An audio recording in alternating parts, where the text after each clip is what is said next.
வந்தாள் மகாலட்சுமியே. பெரும்பாலும் பள்ளியில் விட்ட பாடத்தை மாலையில் பயிற்சி பாடத்தில் பிடித்து விட வேண்டும் என்றுதான் சேர்வோம். ஆனால் நடப்பதெல்லாம் தலைக்கீழ்தான். சில நேரம் பயிற்சி ஆசிரியர்களே நம் மனதில் நீங்கா இடம் பிடிப்பவர்கள்.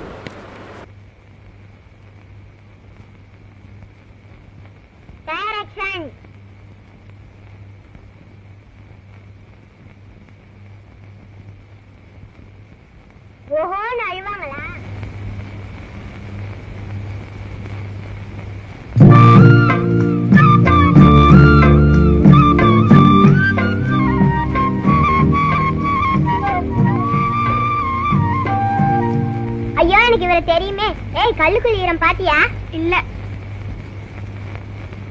பாரதி